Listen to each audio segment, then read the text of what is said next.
Oh, yeah, yeah, is open, is open, is open, is open, is open.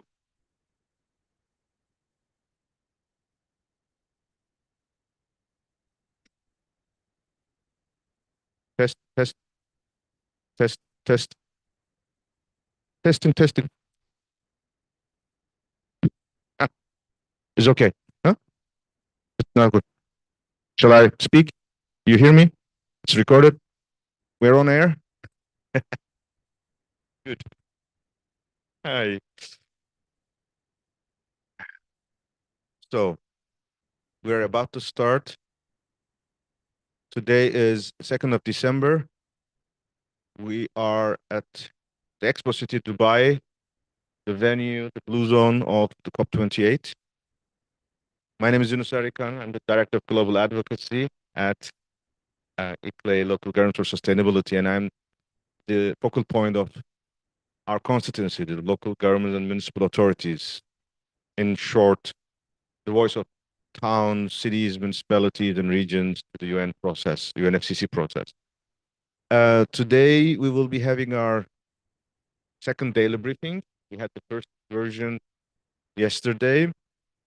In the first version, we took a background, the history, the year-round engagement, and our basic preparations. I recommend we do not go into that detail this time, and we could recommend our colleagues who are watching this or later on, they can consult with the first presentation or first dialogue, first briefing on the 1st of December, if they wish to have a bit more background on that. So today I would like to focus a bit more what has achieved, what has been announced, what is to expect in the next couple of days, and both in terms of our engagement in the UN process, but also the negotiations.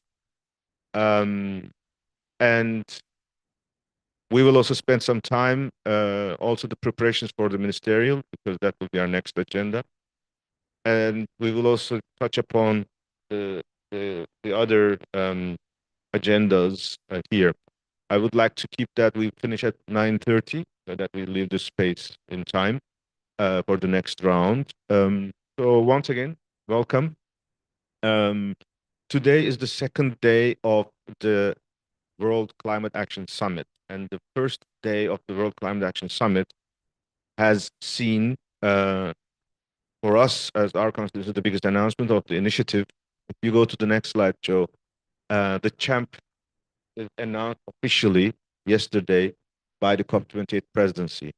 Here you don't see the web page to the official announcement, but this is the statement from our constituency on how we welcome, how we embrace, and how we commend this initiative. I think that was also a powerful message that we were immediately able to respond.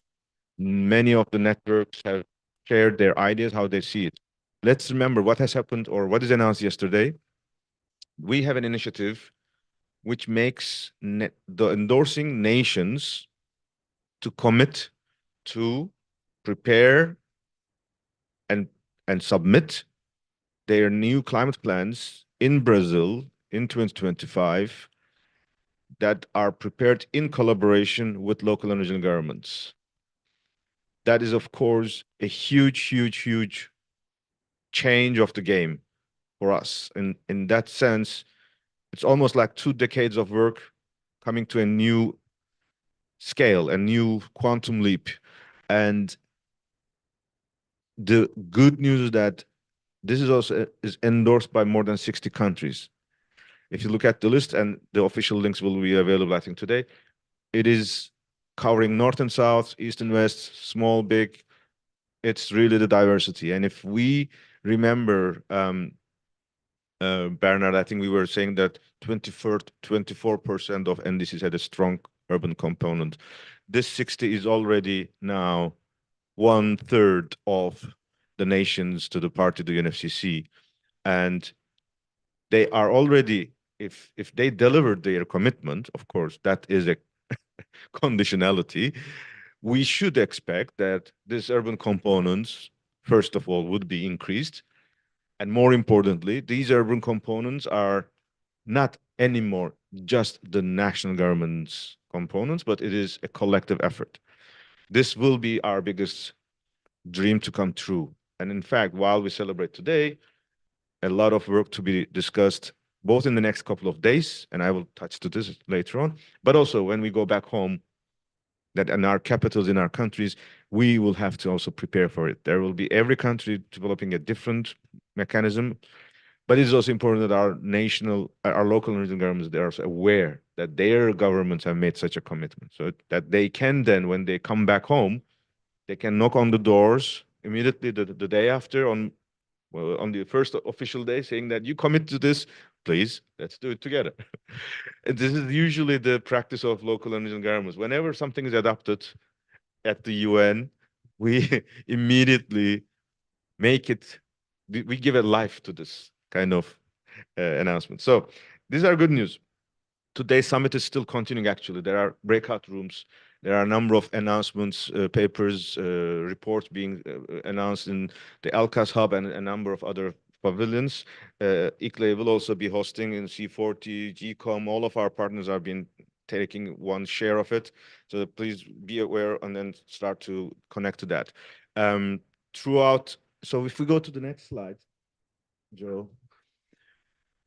This is a complex list, but World Climate Action Summit is finishing today. But we are already in the UNFCCC negotiations.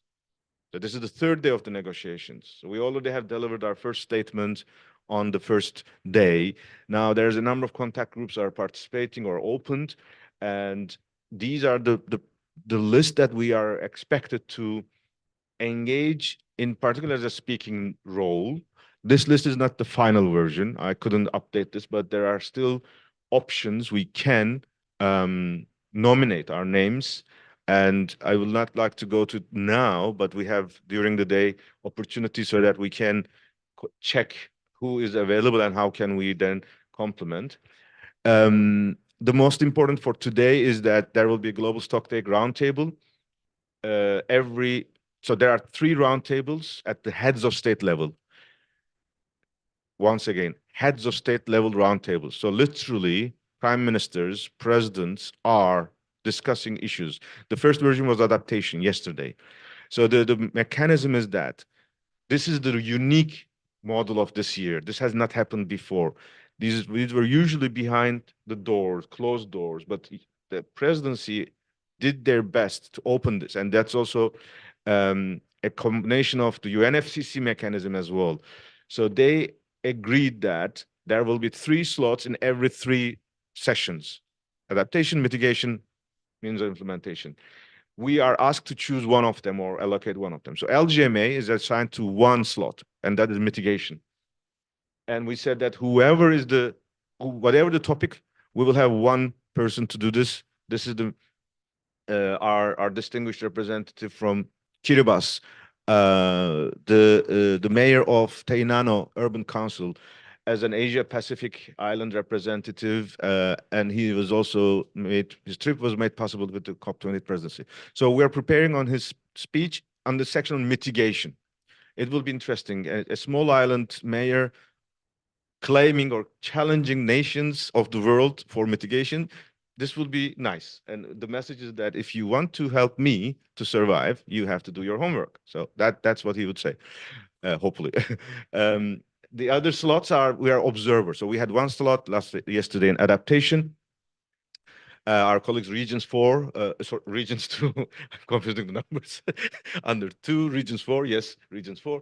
They were the ones who were leading our adaptation working group together with Committee of the Regions. So we had our representative, Heloise Shiku. She was in the room. She did not have a slot to speak, but she reported us so that at least our seat was there. Means of implementation will be FMDV, coordinator of our finance group. Carlos Freitas will be there. And For us, the speaking slot, 2 minutes, is by the mayor. Then throughout the World Climate Action Summit and the official high-level segment, there are opportunities. This means opportunities to listen.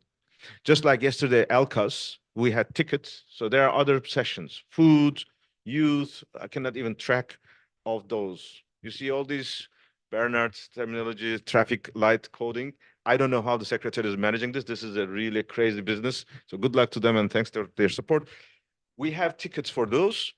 If you're interested, there's 2 per constituency. So we have 2 among us. You can take and you can share with your colleagues that they can take it. And this is only for the day. There's no more repetition of these events. So it's better than it goes to someone and it is there. Otherwise, it will be a missed opportunity. Once again, no speaking role. There is another group of so I should not confuse. And these are the tickets for high-level segment, which means the heads of state are still continuing their interventions in the UN. So these tickets are the ones that you enter and listen, especially if you are coming from a country that your president or prime minister is speaking, you can watch him or her live. This is more than 2. So we can distribute by organization. We try to be as fair as possible. Obviously, some organizations have more delegations, some less. But again, this is ending today, so it's not continuing. Tomorrow we have a Ambition Loop breakfast. We have a reserve of 10 slots. We have a number of mayors confirmed. We can come back to this open slots. We can allocate, invite new opportunities. This is an informal dialogue that they can interact with the UNFCCC executive secretary representatives and high-level champion. Then we will have a number of other interventions, but the most important next step is the ministerial on urbanization and climate change. Our colleagues Bernard and Leah are day and night, 24/7, working on making this another success story. Yesterday, Bernard gave a brief introduction, but Bernard, if you wish, maybe a bit more granulation of any latest updates, especially relevant for our constituency, so that then we can continue, because it's 3 more days to go. Therefore, it's not the final thing. Bernard, the floor is yours. Thanks very much, Yunus. Good morning, everyone. And I will not provide the big overview that I provided yesterday, but I think, Yunus, we are not only collaborating with the LGMA constituency in this pavilion. Of course, that partnership is much more broad in terms of our engagement in CHAMP, and of course, also at the ministerial meeting, where maybe that is not quite as obvious. The ministerial meeting, of course, will also take off of the CHAMP pledge. We are very keen, of course, as using that to move forward. The ministerial meeting is then very much about filling that with life, ensuring that the dialogue between national and local government continues, not just here at COP, but also, of course, beyond. And we want to set the scene for that. That means we have, of course, a high-level opening of the ministerial meeting to set the scene. We have then 2 blocks. The first one focuses on multi-level governance, on multi-level climate action. And in that particular session, we have pairings of ministers and local government representatives, and the ministers and the mayors will basically present together their commitments, their achievements, their way forward in terms of multi-level climate action in their specific countries and localities. The second slot is focusing primarily on how to get local climate finance to the local level, but that is then very much a ministerial segment only with short statements. And that's partly also to do with us having a probably a challenging time in accommodating the many ministers that have signed up. But I think for both events. Of course, really, this is about a dialogue. It's not a ministerial roundtable. It's a meeting that brings the partners. Excellent. Congratulations in this progress, as Bernard mentioned. Every year, this is becoming one of the really the practices, hopefully, and hopefully it will even be a part of a mandated event, because if you look at the official UNFCCC agenda, you don't see this event. This is still a presidency event and such. So the difference is the outcome of this is documents, statements, report are still valuable, but UNFCCC still does not think this as the official part of the process. And that's why we still would like to continue that by the end of this COP or in the future subsidiary meetings, we have decisions which says that this is an official agenda of the UNFCCC. It's step by step. We're making good progress, very good progress, and we are getting there. And as Bernard mentioned, every year we are trying to make sure that there is a continuity of and then similarity. So last year there was no options. We had a number of mayors lined up. Now this year we have so many mayors and so many slots. And this urbanization ministerial, particularly this pairing, which was a legacy also from last year, from the experience from Netherlands and the mayor of Utrecht. So we are practicing this, but be aware, mayors have so many opportunities throughout the 2 weeks. This is not the only event that you can intervene, but it is a unique and it's a very good exemplary. Togo, you have anything to add? Sorry, thanks. You mentioned about this being not really being considered as an official. But are we expecting any kind of reports coming out after this 2 days of WCAS? And also the ministerial meeting last year, you compiled the report afterwards. Are we expecting similar kind of reports coming out after the second ministerial meeting? Thanks, Togo. So for the ministerial meeting, of course, we want to have a detailed report. We want to certainly capture all of the commitments very clearly. Of course, we also want to see that as much of the essence of the ministerial meeting is captured immediately. That is through the ministerial declaration, which we then, of course, hope to feed into the outcome documents of this COP. And yes, it's a presidency event, as Yunus has highlighted. One of the at the moment in the draft outcome document captured asks is that transition to a mandated document. So there is that trajectory built in, but these are slow processes. And of course, it's then really also about the ministers that are there getting that into the negotiations, because it needs to go, of course, then through the UNFCCC processes. And let's add, we're talking about UNFCCC, but for the UN Habitat, this is an official event. The board, the assembly has asked UN Habitat to deliver this kind of event. So for them, it is an outcome that they will. Yes, this year we had assembly resolutions and decisions. So there are multiple UN processes, and in the UNFCCC, none of the World Climate Action Summit announcements today and tomorrow, yesterday, or on the other days have no official now space in the UNFCCC outcome yet, as long as it is accepted by others. This has been the case in Glasgow. There have been so many presidency announcements, Sharm el-Sheikh, so many of them. Few of them found their waves at the outcome document. So we'll see. This is why it has been done at the beginning, so that during the 2 weeks, they will work on it, how to convince, because the number of countries, the ways there, this is all under the prerogative of the presidency. It didn't follow any UNFCCC rules because their country's authority to do this. That's why they are president. So, but how will this be reflected? And it's a negotiation, and that they have to now come to terms. Some maybe 1 line, 2 line, 2 words, whatever, but something will hopefully come, and hopefully it will be good so that it goes further. Let's continue. One important agenda, this pavilion will continue to host events throughout the day, but UN Habitat, Scotland, ICLE, LGMA, all partners, but we have one important event to be announced to you on the 5th of December in the evening at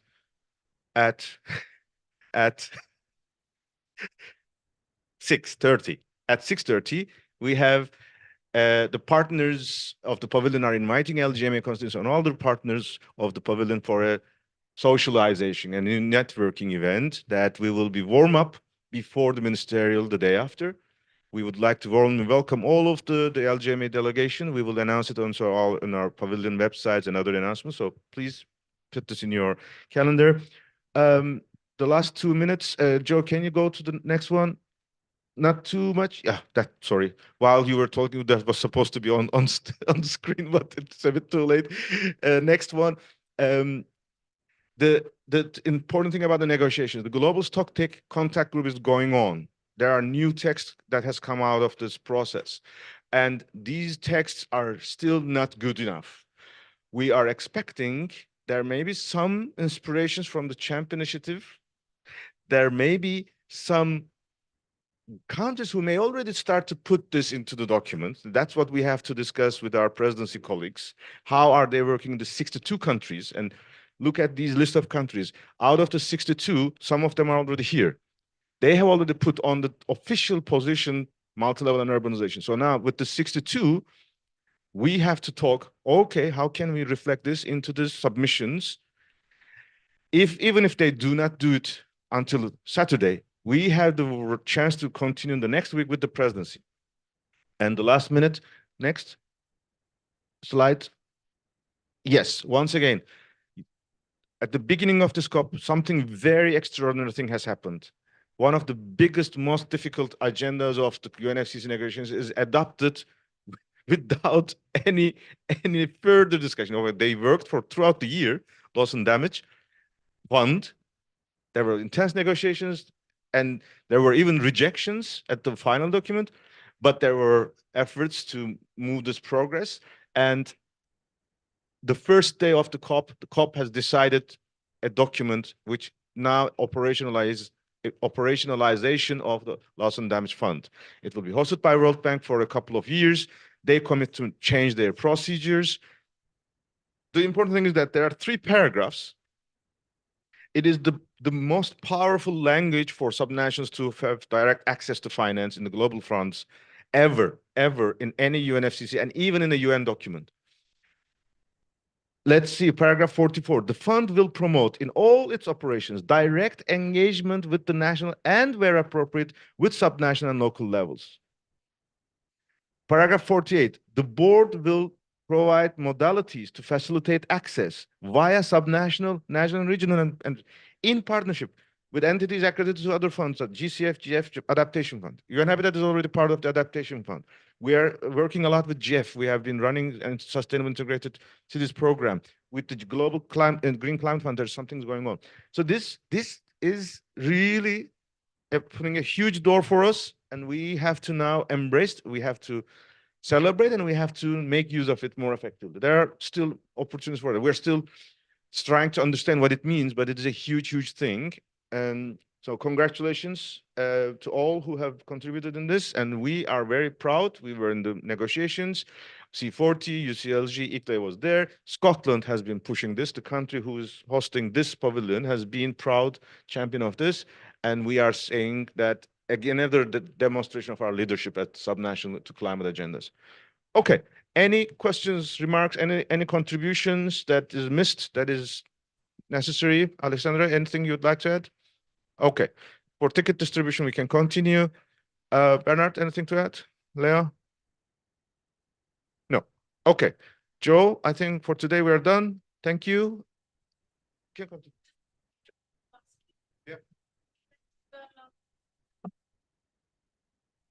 In terms of the pressure, in terms of the pressure we can make on member states, do you want us to, because you know that we have a delegation that has good contacts with the national governments. I know. So do you want us to maybe agree on a text and we send an email, a letter, a message, or we do a social media campaign or something?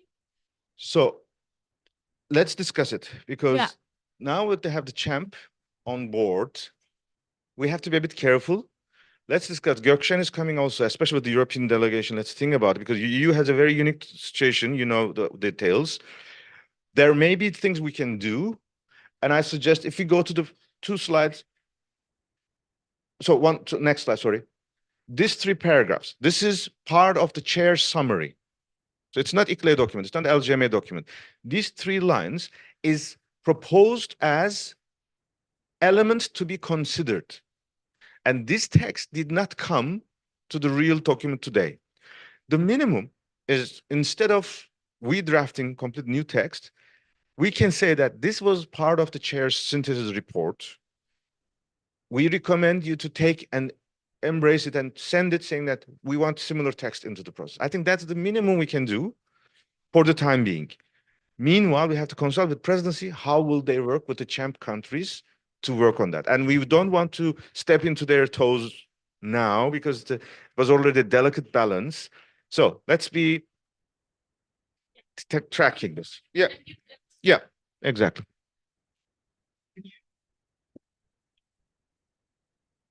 You have, I think, 4 or 5 sets of tickets. Can you maybe just Oh, yeah. repeat again which events Oh. need tickets? So World Climate Action Summit sessions and high-level segment.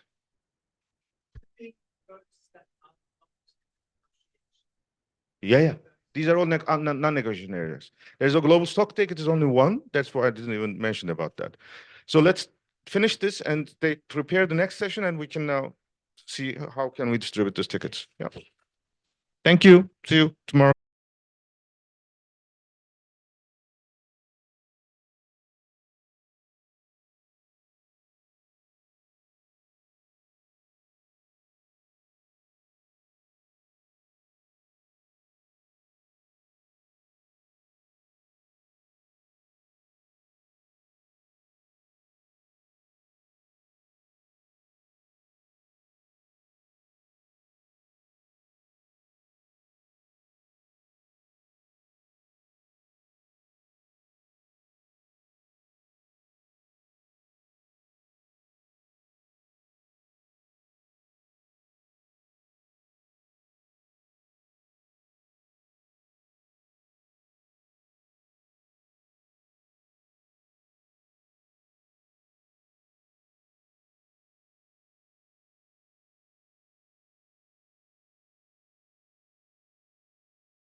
Hello. Hello, everyone. Good morning, and thank you for coming here, joining me in our side event hosted by the UN Habitat. The title of the side event is Planning for Climate Mobility, Pioneering Spatial Strategies for Resilient Urban Future Across Regions. Joining me here today, Mr. Manuel Marquez, starting from the left, Ms. Sarah Rosengartner, Dr. Hussein Bayraktar, and Caroline Shirop, then lastly, my colleague Jia Kongang. I would like to give the floor for Mr. Manuel Pereira to give the opening remarks for our side event.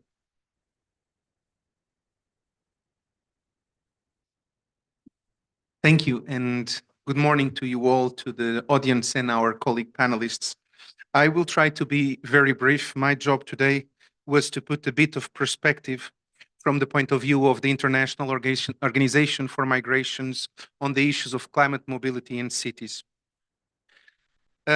Climate mobility sits very close to climate justice, because enabling the right to stay or the right to move is bringing back to individuals the choices about their lives and their future. Any form of mobility or immobility will need a very conscious climate development and spatial development. Thus, spatial planning is a key factor on these approaches. We could look at the importance of planning for the protection of infrastructures, landscapes, and communities.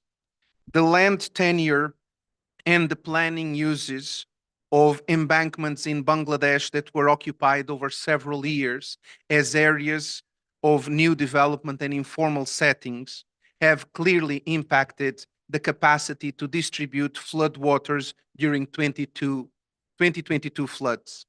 At the same time, many cities around the world are growing informally without being able to cope with the impacts of climate change.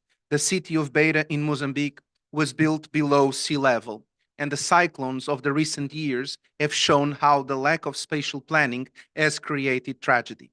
At the same time, islands in the Pacific faced a tough decision of relocation. It's important to bring spatial planning on any other development for these communities or the safeguard of the safe communities. More interestingly, in many urban areas of the world, the capacity of cities to be more permeable and to have more reforestation is growing. Examples of cities like Rotterdam are bringing to the table the importance of sponge cities where water is preserved and not passing through. We believe that the current situation of climate and the impacts on many communities will further bring the importance of urbanization and the drive for new livelihoods into these cities. How these cities grow, how these cities transform will be critical for safety, for future, and to make migration positive for all.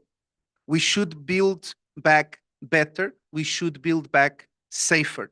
Disasters are not natural. They are social economical phenomena, and spatial planning can help us reduce disasters and contribute to avert, minimize, and address the adverse impacts of climate change in many communities on the move, willing to move, but above all, wanting to stay. Thank you. Thank you, Manuel. Now I'm introducing Ms. Sarah Rosengartner. She is the Deputy Manager, Managing Director for the Global Center for Climate Mobility, GCCM, and she oversees the GCCM's regional initiatives in Africa and Greater Caribbean, as well as its knowledge hub with the Columbia University Climate School.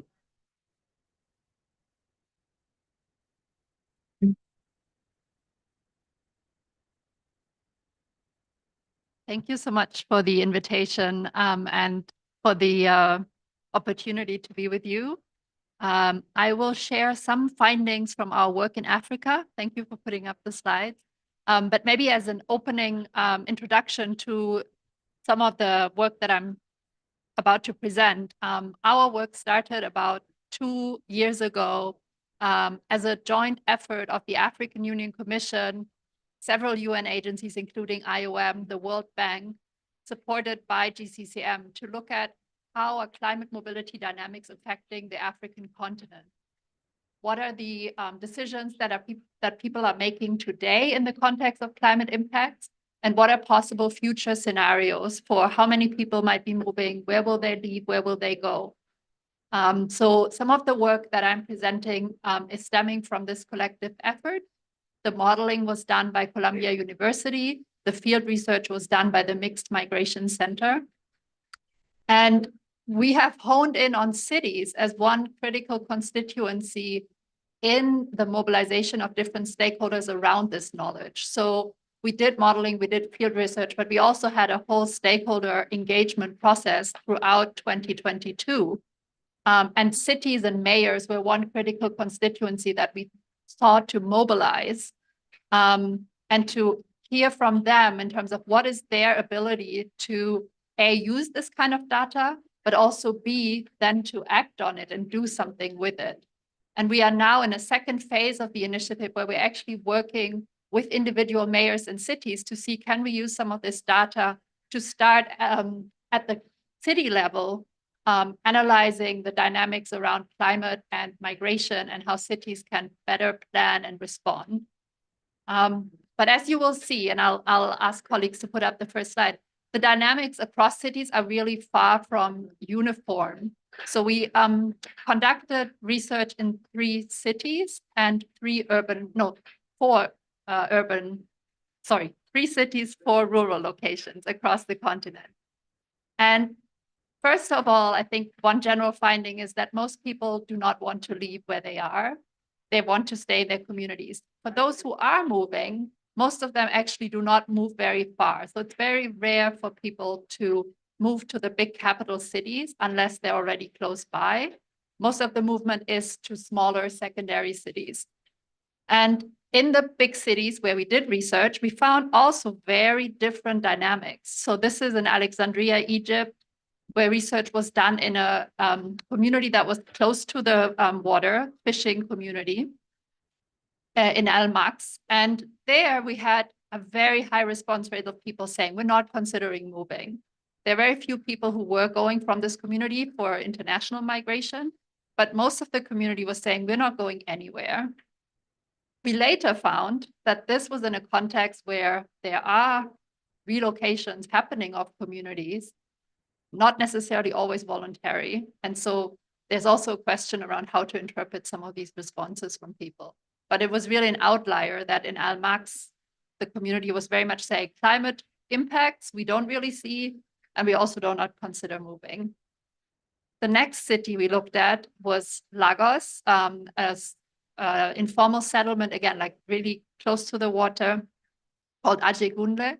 And there we had a much higher rate of people who had already moved into this area and who were wanting to move out of this area, mostly for economic reasons, mostly to get to a better part of the city, get to better economic opportunities. But they also said, yeah, we get regularly flooding here. We experience flooding.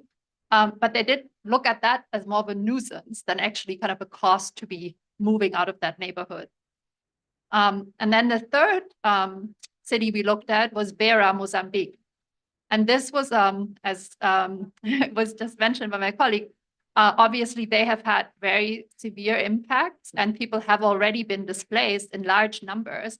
But we also found that many of them came back actually. So they had been resettled, had been offered to relocate by the government, but many came back because their livelihoods and also like their kids' access to school and things like that was tied to the city. But many of them said, we would really like to move, but we don't really see many options for us to move to a new place where we can continue living our way of life. Then to the modeling findings, I know I'm running out of time, so I'll go quick, but we found surprisingly that overall in the continent, the movement of people due to climate impact is projected to increase by up to over 100 million people at the highest end. It's like 113 million people that could be on the move, and this is within countries, only internal mobility. Yet when we looked at the data only for cities, there was actually a slight decrease. It's not that large in the overall context of the African population, but cities were actually projected to see a decline in population by about up to 4 million people by 2050. So it's a small decrease, but it's interesting. Next slide. This is the distribution, and this is cities that will be growing, but where climate impacts will actually kind of dent that growth, slow that growth down. The way we interpret that is to say these are cities that will likely be negatively impacted by climate, causing some people to leave, but yes, yet you still have growing numbers of people in those cities. So those are cities you should be kind of concerned about. Next slide are the cities that are projected to either have growing populations driven by climate impacts. If you go one slide further. Yeah, and you see that that's very clustered in northern part and eastern part of the continent. So this is urban population growth driven by climate factors. And that's very heavily concentrated in the IGAD region. And then next slide. This is calculations we've done on a city by city basis. And I mentioned now we want to go down to the city level to help city administrations understand what could be the dynamics. Obviously, these projections come with margins of errors, with uncertainty, but to understand, like, you know, is my city projected to see people move out because of climate impacts? Is it projected to grow in population because of climate impacts? And where are the risks and the population, the demographic growth concentrated? So I'll stop here, and I look forward to the other intervention. Thank you, Sarah, for your intervention. Allow me here to let Mr. Dr. Hussein Bayraktar to intervene in our session.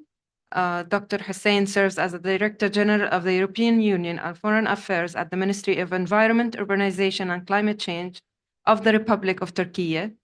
He has a history of academic appointments at the several universities, currently teaching graduate doctorate students on the Geographic GIS information systems at the Technical University through distance education. Dr. Hussein, as the Director of General European Union, what would be the main migration challenges faced by the people in Turkey? Thank you. Can I use that one? I think it's working, yeah. I couldn't open my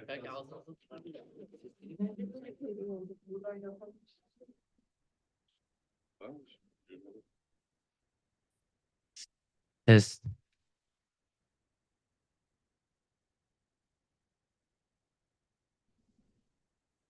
Okay. Thank you, Rüveyde. Nice. It's very nice to be here, and thanks for the invitation. Today, we gather to address a defining global phenomenon that shapes the future of our societies, urbanization. More than half of the world's population now resides in urban areas, a number expected to climb to 2/3 by the year 2050. Yet, the shift is not without its challenges. Escalating crises, be natural or man-made, have driven a significant influx of migrants to cities, bringing with them a diverse range of backgrounds and needs. In our beloved Turkey, the impacts of this rapid urbanization are acutely felt. We witness the arrival of refugees seeking shelter and hope within our cities. These challenges have profound spatial, economic, and social consequences, exacerbating the existing challenges faced by municipalities. It's evident that cities are struggling to provide immediate relief, let alone long-term solutions. Our response to this complex scenario must be guided by sustainable, long-term urban development visions. Urban planning emerges a linchpin in its pursuits by integrating the principles of development and humanitarian assistance. Urban planning can offer effective solutions, creating opportunities and improving access to services for both local and migrant communities. Yet the challenge goes beyond more development. It encompasses urban resilience in the face of migration and climate change. Participatory approaches in urban planning become indispensable tools in addressing these intertwined challenges. Involving migrants and the most vulnerable populations in the planning process enhances a city's adaptability to climate change, mitigates risks faced by migrants, and fosters the creation of more inclusive and resilient urban environments. The essence of today's event lies in the recognition of multiple voices and the diverse roles played by key actors in developing process. Government decision makers, civil society, migrant communities, financiers, donors, technical experts, and the private sector all have vital roles in creating an inclusive dialogue. It is through this collaborative effort that we can chart a course towards sustainable solutions. Our discussions today will delve into urban resilience with a migration context, shedding light on experiences in tackling urban challenges linked to the climate change. The spotlight will be on this program, serving as a compelling case study. This program aims to effect transformative interventions in the most vulnerable urban areas through integrated and participatory spatial planning. Crucially, it connects these interventions to broader goal of combining climate change, emphasizing the interconnectedness of these critical issues. As we navigate these uncharted waters of urbanization, migration, and climate change, let us remember that the strength of our response lies in unity. It lies in understanding the multifaceted nature of challenges we face and the collective responsibility we share. Through inclusive dialogue and innovative solutions, we can pave the way of resilient, sustainable urban development that serves the needs of all, fostering a future where cities are not just habitats, but symbols of hope and harmony. In addressing these formidable challenges posed by the migrant crisis, Turkey has demonstrated remarkable resilience and proactive governance through the concerted efforts of Ministry of Environment, Urbanization and Climate Change. Our minister, recognizing the urgency of the situation, has played a pivotal role in coordinating and implementing effective strategies to assist municipalities in coping with the influx of migrants. Through a comprehensive approach that encompasses urban planning, environmental considerations, and climate change mitigation, the ministry has taken significant strides towards creating sustainable solutions. One key aspect of Turkey's success under the leadership of His Excellency President Recep Tayyip Erdogan and our Minister, Mr. Mehmet Özaseki, both of who are known for their excellent work as mayors of 2 metropolitan municipalities of Turkey in managing the migrant crisis, lies in its strategic partnerships with international financial institutions, notably the World Bank and the Islamic Development Bank. Through collaborative initiatives, Turkey has accessed critical financial resources that have been channeled into national and international projects aimed to addressing the multifaceted challenges faced by municipalities.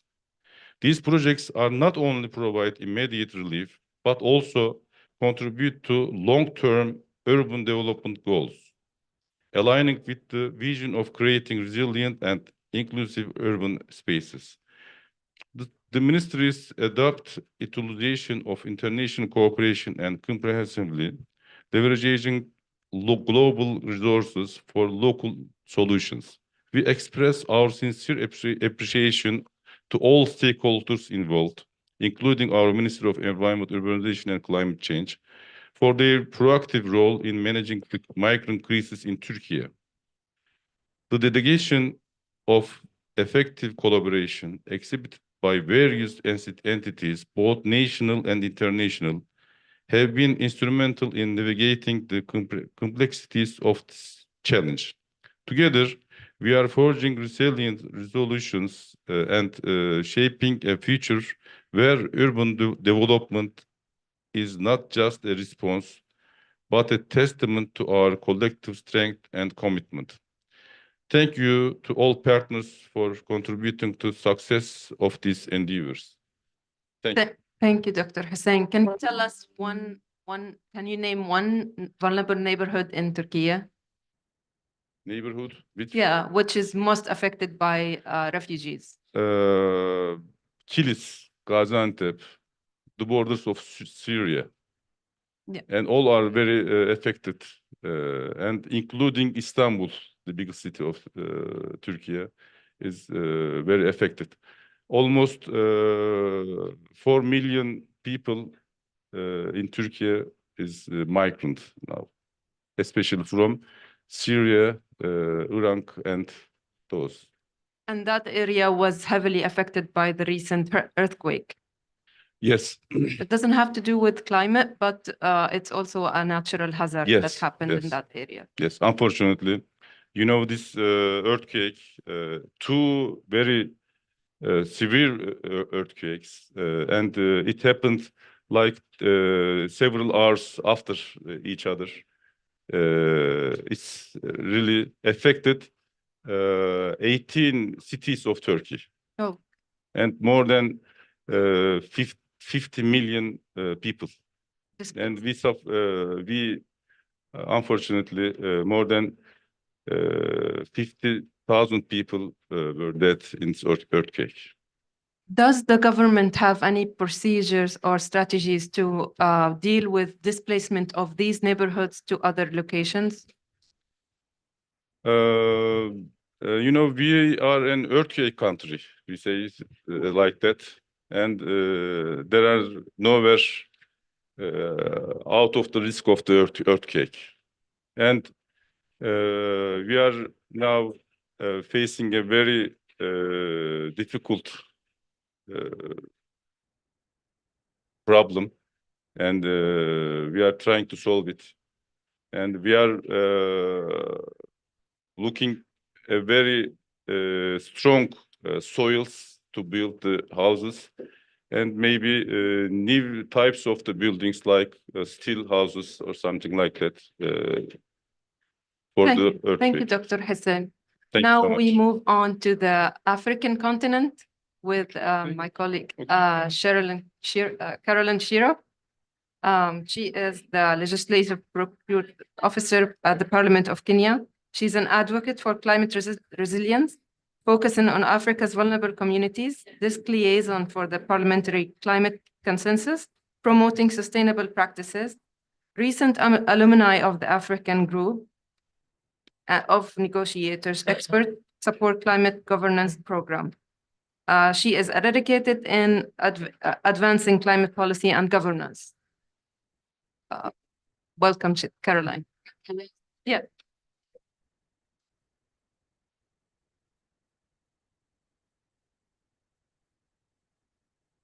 All right. Thank you very much, Roida. I will focus on the policy brief that colleagues and I were able to produce during my time at the Climate Academy. This was an academy, the 16th Academy, organized by the United Nations University of School on Environment and Human Security. And so we actually, this was a product of about 23 practitioners and persons who have been able to deal or work on planned relocation and human mobility as a result of climate change for quite some time. So basically what I'm going to do today is focus on the East Africa and Kenya concept, particularly what it means for us in Africa, what it means for us in East Africa, what it means in Kenya. And to quickly just give you a highlight that East Africa encompassing countries like Ethiopia, Somalia, Uganda, Kenya, Tanzania, faces a unique environmental challenge, and it's largely driven by its geographical setup, because our countries are very much placed on the eastern coast of the Indian Ocean, but you'll find we have varied climates across these countries. For example, in my own country, this is the Kenya, we have varied climates. We have the coastal region, we have the deserts, we have the tropics. So climate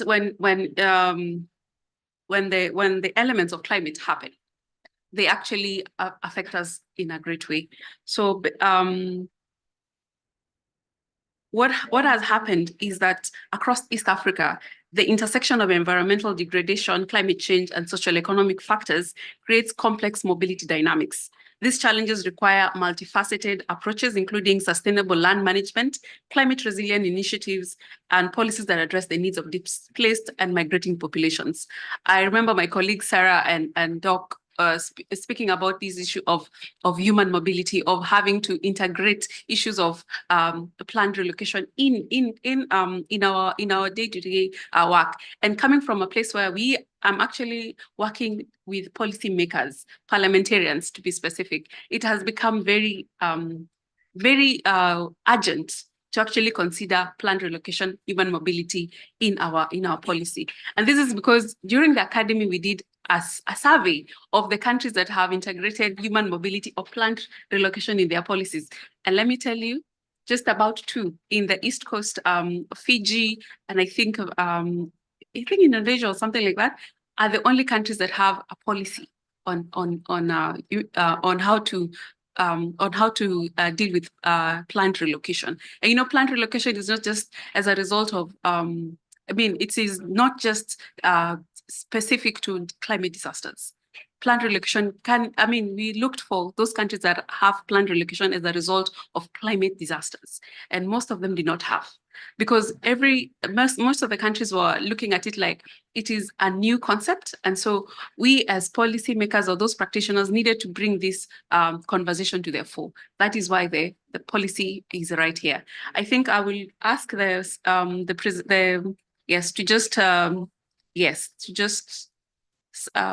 I wanted you to look at the case studies from key concept 1 all the way to the last one. And one of the things that we actually agreed is that a people-centered planned relocation is very important, because involving affected communities in the decision-making and building on local knowledge systems is very key, because most planned relocation fail.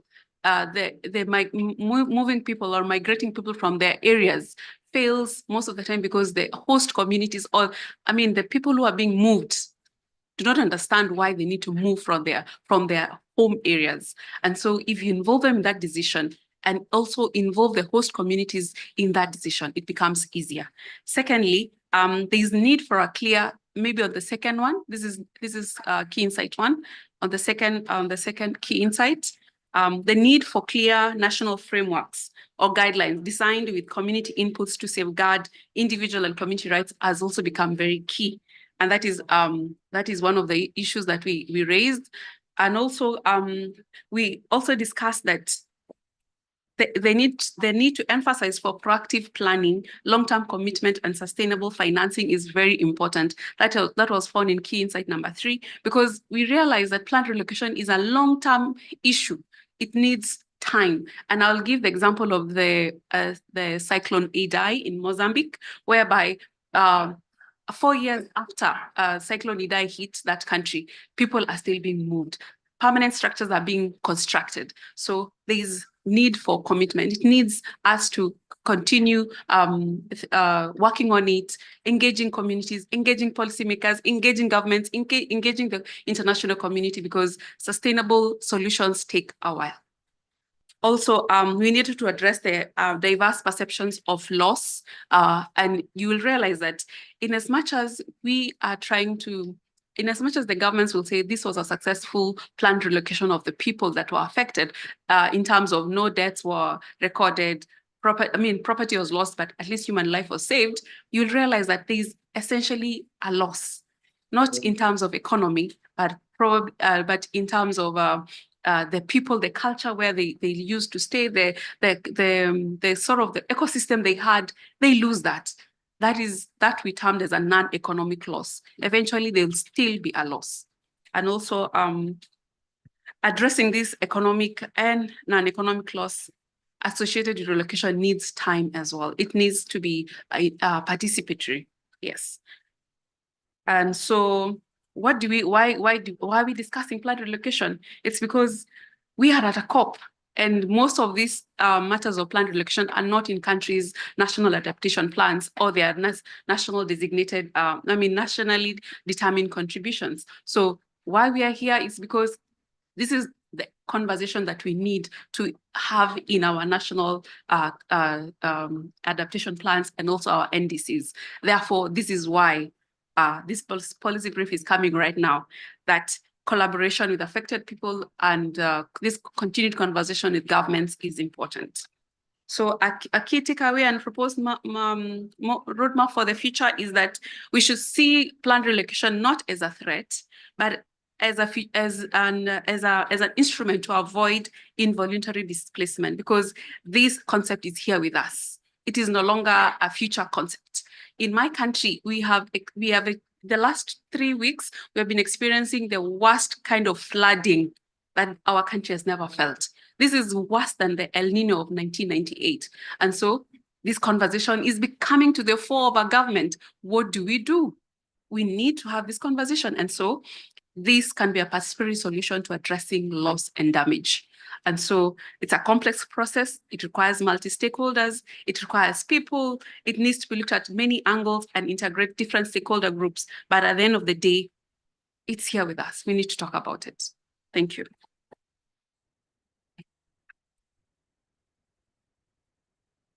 Thank you, Carolyn, for your intervention. Joining me now, my colleague from the UN Habitat, Gia Kongang.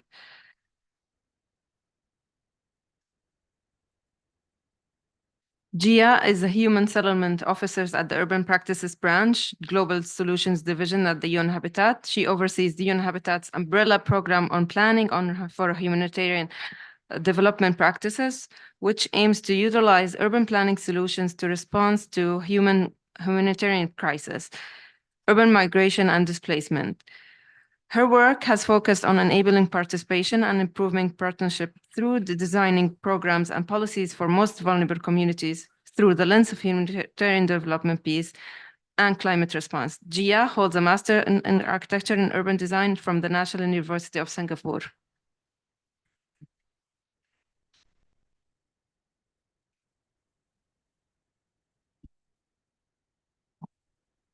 Thank you very much, Ruwaida, and thank you everyone for joining us today in the side event. As you have heard from my colleagues on the panel, climate change and its impacts on displacement and mobility are increasingly global concerns that impact cities, concerns that impact everyone. There is a greater need to address climate in consideration to the humanitarian development and peace responses, as mentioned from my colleagues earlier as well, as several of these settlements and several of these populations that live within these settlements are often located already in fragile and often hostile environments and systems. Next slide, please.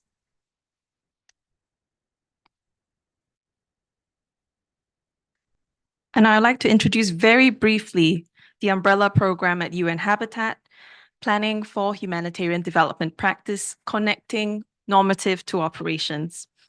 The program itself aims to utilize urban planning to manage existing and new settlements through good governance, through ensuring the strengthening of the integration of migrating and hosting communities, to support an environment ripe for sustainable development and local economic growth, to enhance capacity and ownership, and to disseminate the best practices and lessons learned that we have gathered internationally and across multiple different contexts.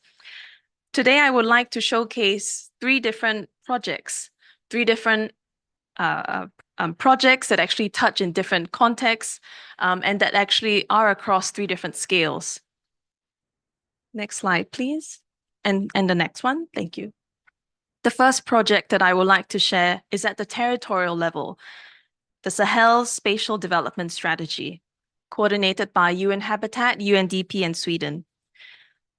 We see clearly in the Sahel that the patterns of human settlements have been shaped by several different factors. These include historically agriculture, trade, access to resources, conflict, as well as climate change. The uncertainty that is felt by the populations in the Sahel have been the push very often in the mobility and the migration of its people. At the same time, we see a large population movement due to insecurity and displacement crises in the region, which has led to rapid urbanization. More and more people are choosing to migrate and to reside in cities and urban areas. There is a greater need to strengthen the network of settlements hosting these populations, as well as to build urban-rural linkages. Next slide, please. Using a territorial approach, a spatial planning methodology has been developed to support the planning and the prioritization process of these response. For example, you'll see, as mentioned earlier, that the patterns of agriculture, in response to conflict, for greater resource access, and climate change have resulted in these population movements. And through a spatial planning method that encompasses and encourages prioritization of specific considerations and factors, we are able to suggest the priorities that need to be most urgently addressed within these territories. The second example that I would like to share is the Urban Planning and Infrastructure in Migration Context project. This is supported by the government of Switzerland. The project itself is implemented across three different countries that are facing urban migration phenomenon. This is Jordan, Egypt, and Cameroon.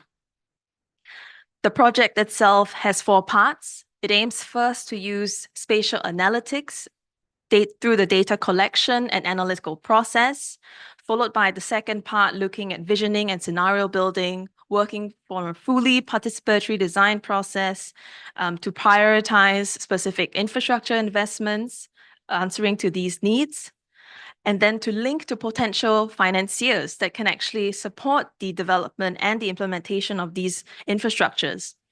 Lessons that we have learned can then also be shared through adequate knowledge management.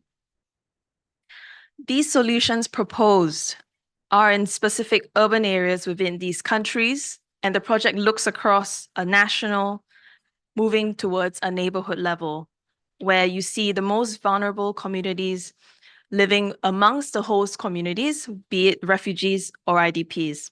Next slide, please. I would like to share specifically the case of Cameroon, where the project looked at Douala, the city which hosts the most IDPs in the littoral region. Despite this situation, it has continued to receive a population influx due to continued unrest and conflict. Next slide, please. Within Douala 4, where the focus on I would like to share there are specific climate change phenomenon that have resulted in specific vulnerabilities being escalated in the area as well. These include flooding events, as well as the sea level rise concerns due to its coastal nature. Next slide. The project has been able to identify through the first two stages the reasons and the existing challenges of which plague the host community as well as the IDP population. These include the destruction and the loss of mangroves over many generations. These include the lack of adequate infrastructure, for example, inadequate drainage, the blockage of drainage.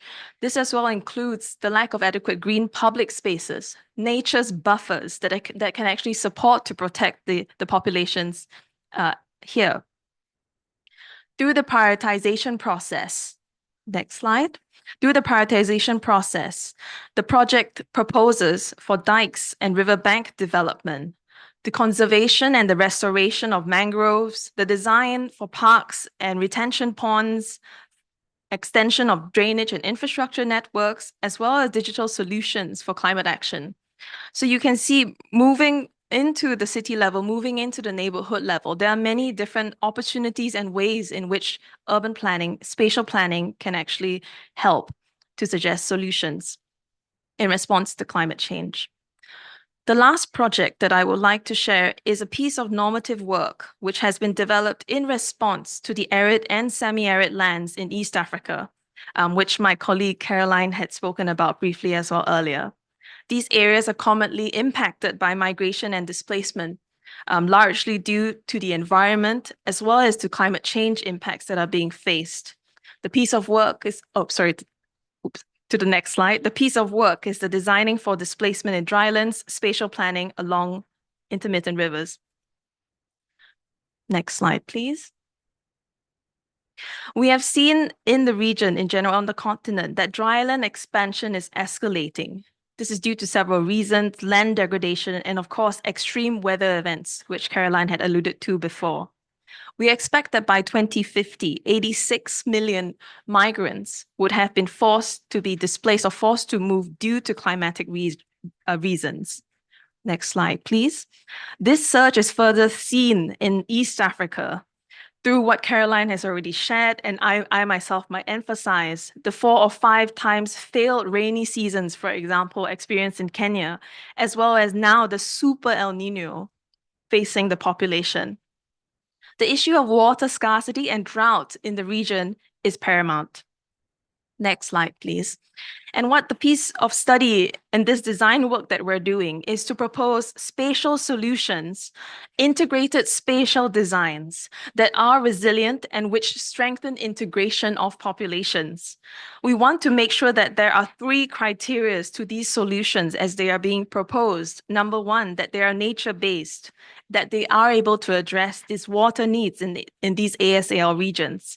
Number 2, that this presents economic development and livelihood opportunities for the populations who are facing this strife. Number 3, that they are comprehensive and fully inclusive. And I'd like to showcase very briefly some examples of the designs and our illustrations to back this up on the next slide. Please, thank you. For example, and now we're moving definitely into the neighborhood and to the very human scale of the discussion. For example, a floodable amphitheater design. In the dry season, a stage used as a public space. In the wet season, intentionally flooded and used for water collection and storage. The next slide, please. Sand dam orchards and public space. In the dry season, the residual moisture can be used for riverbank farming, the nutritious soil harvested for farming, which can continue to protect the dam. In the wet season, flood waters captured and soil fertility promoted, the surrounding area being used for the cultivation of crops. Next slide, please. Water spreading bunds with kitchen gardens. In the dry season, the gardens use residual moisture to grow drought-tolerant crops. The other gardens are used for public functions. In the wet season, the bunds located between the homesteads and the rivers are managed for gardening and other uses. And to the last slide. This piece of work we aim to publish in the next couple of weeks, hopefully before COP, Please do scan the QR code. Please reach out to me personally if you'd like to be kept updated on this piece of work. At the same time, I would like to share as well that we're looking for partners and organizations and colleagues who would like to expand this piece of work to other regions as well. So we're very happy to talk about it. And just to round up the presentation, looking at the territorial scale, moving then to the city scale and then to the urban design scale.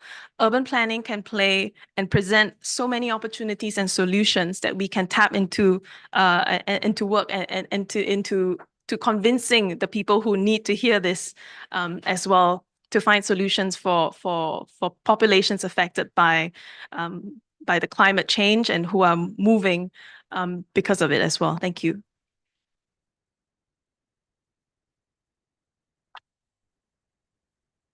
Thank you, Gia, for showcasing us some of your work by UN Habitat. I'd like to just take the opportunity to welcome some of the audience here we have at the side event. We have the Deputy Minister of Environment and Climate Change, Ms. Fatima Varnak. She is the Chief Negotiator for Climate Change. Welcome. And also in the front row, we have the Ambassador Fariba Hokashi, Deputy Director General for Environment and Energy and Transport, Water of the Ministry of Foreign Affairs of Turkey. Welcome.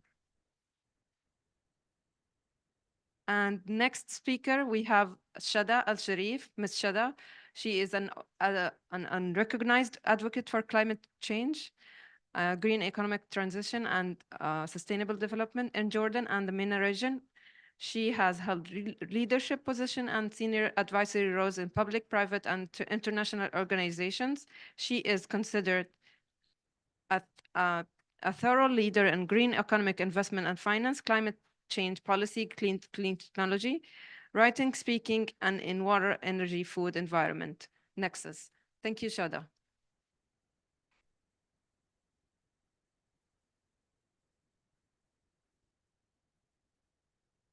Thank you very much for that kind introduction. And since we're talking about mobility today, I can report that there was very little mobility as I was arriving into Expo today due to the crowd. So I apologize for being late to my panelists. Excellencies, ladies and gentlemen, UN Habitat, thank you for inviting me to share a perspective from the Middle East and North Africa region on this issue. I hope the sound is clear. Yeah.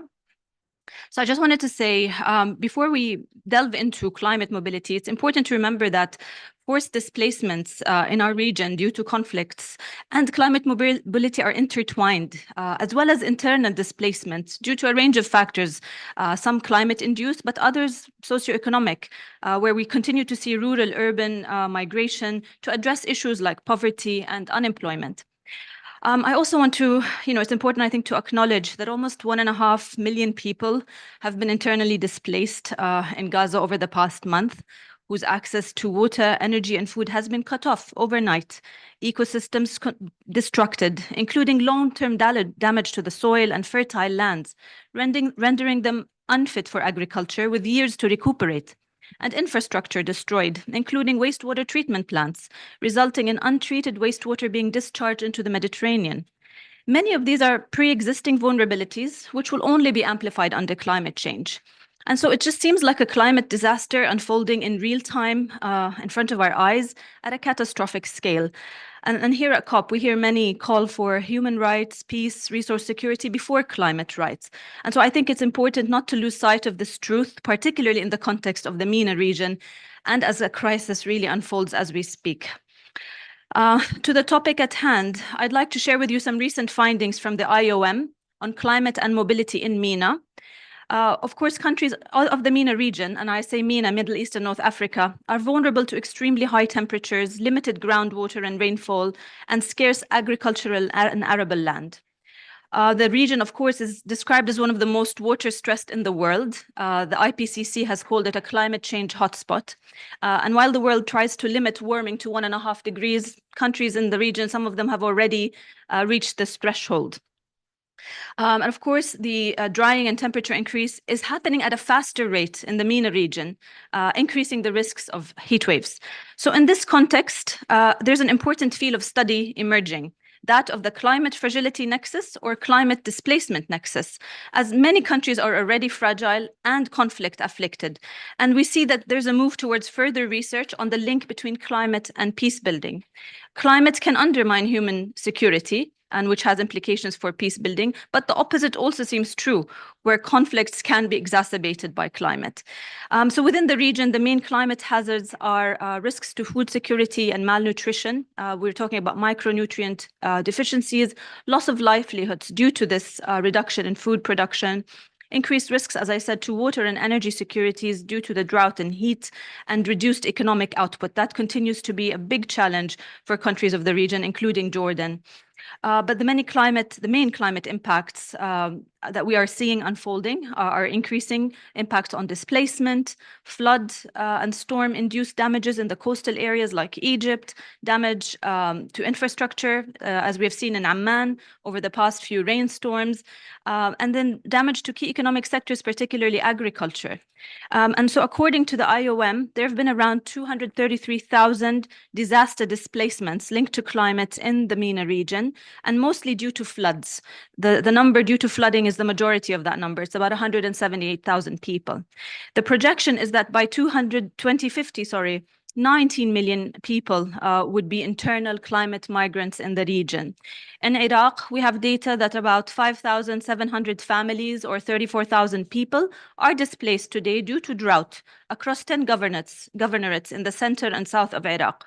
In Sudan, droughts, floods, and conflict contribute to the deteriorating socioeconomic situation and decreased resilience. And so the IOM, for example, is working with the government to manage storage facilities and emergency relief supplies.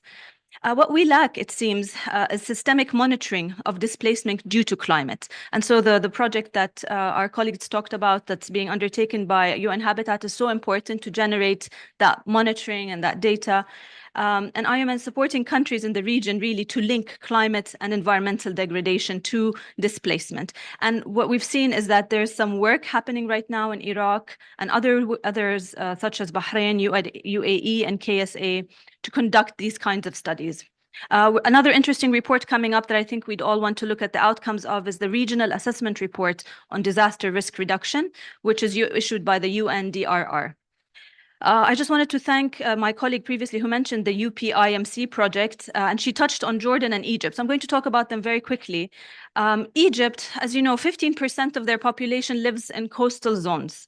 And so most of the country, or a lot of the country, is vulnerable to sea level rise. The Nile River provides 97% of freshwater resources and is susceptible to changes in temperature, precipitation, and evapotranspiration, as well as the quality of the Nile is being impacted in terms of increased pollution, but also reduction of quantity linked to construction of the Ethiopian dam. So both of these result in pressures to mobility, climate-induced, as well as other factors in Egypt. And then climate change is expected, of course, to exacerbate these challenges in Egypt due to heat waves, desertification, and food security. And one thing to remember about Egypt is that their growth is still very much linked to greenhouse gas emissions, whereas Jordan is a smaller country and we have much smaller emissions, 0.06% globally. We're trying as much as possible to decouple our growth and adopt a green economic transition. On Jordan, my topic of better expertise, 1/3 of our population are refugees. 1 in 3 people you meet. Jordan has been hosting refugees for decades. At the same time, Jordan is known to be one of the most water-scarce countries in the world, and with high unemployment rates and low female labor force participation rates.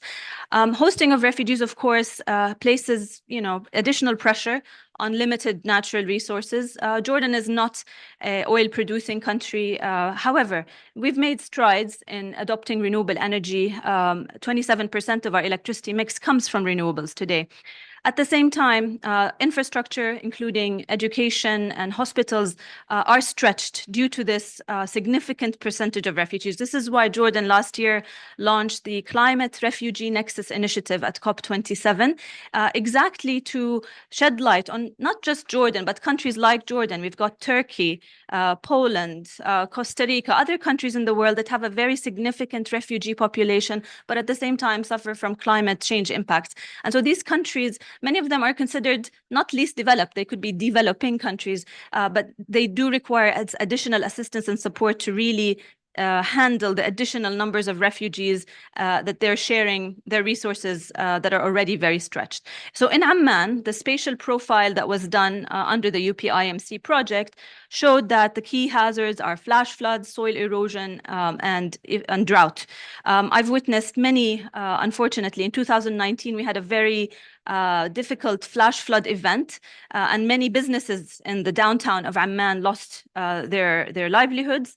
And so one positive development out of that actually is a project that UN Habitat implemented to introduce nature-based solutions in Amman as a way of capturing rainwater, A, because water is scarce, but B, as a flood management technique. So our hope is to try and expand the scale of this successful case study that UN Habitat has performed in Amman. And we'd love to see more of these nature-based solutions because they're low cost and effective.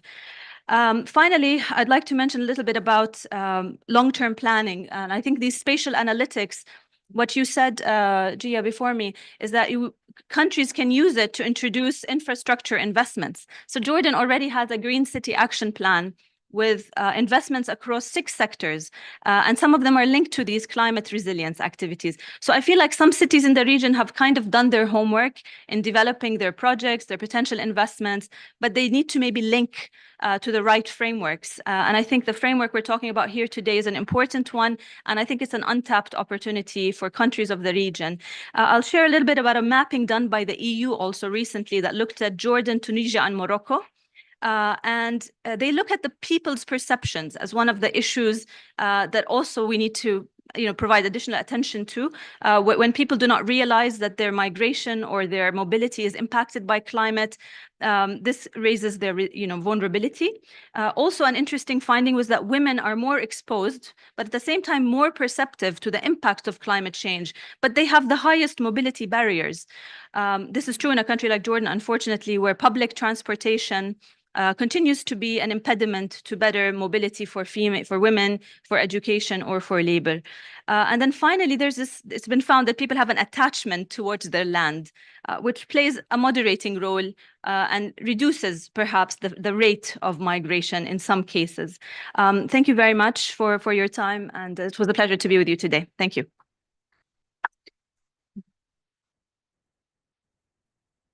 Thank you, Shada. I just want to ask Manuel Pereira to give us the closing remarks for the meeting. As head of the Division of Migration, Environment, Climate Change at IOM UN Migration.